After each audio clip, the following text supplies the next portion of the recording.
Good morning. We're tracking the Dallas commercial real estate market on a Wednesday when mortgage rates hold steady at 6.82%, and the broader economy continues to send mixed signals. The Fed funds rate sits at 5.33%.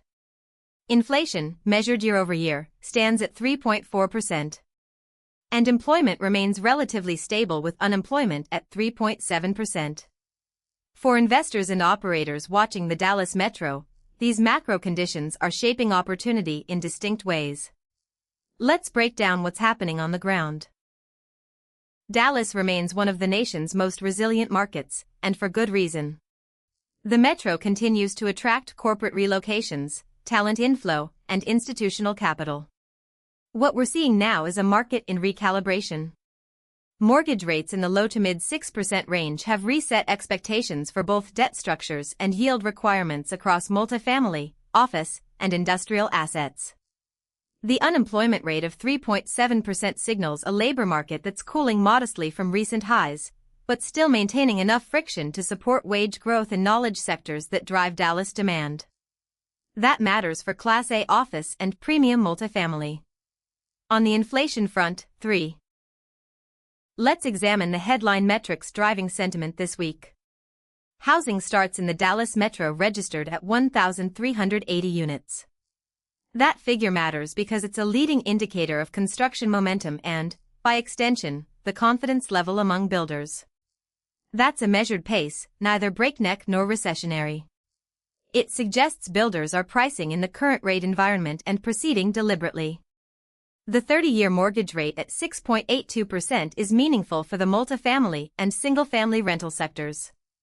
At that level, we're seeing owner occupancy become less attractive relative to rental, which props up demand for professionally managed multifamily. For commercial borrowers, 6. 3 trends are shaping Dallas real estate right now, and understanding them is essential for capital allocation. First, flight to quality intensifies. With cap rates compressing less than investors expected, pricing delta between trophy and secondary assets has widened. Class A, newly stabilized, institutionally owned assets in submarkets like Uptown, Las Colinas, and the West End are commanding premium valuations and attracting dry powder. Secondary and tertiary assets are struggling for capital attention. That's a structural shift that favors institutional operators over fractional or retail ownership. Second, industrial supply constraints remain real. For investors and operators with eyes on Dallas, the message is clear: we're in a period of clarity and opportunity, not crisis. Rates are stable. Employment is resilient. Inflation is moderate. That's the macro setup. On the ground, quality assets are differentiating themselves from the pack. If you're evaluating Dallas acquisitions, refinancing decisions, or development feasibility, the micro conditions matter as much as the headline rates. That's where our intelligence comes in.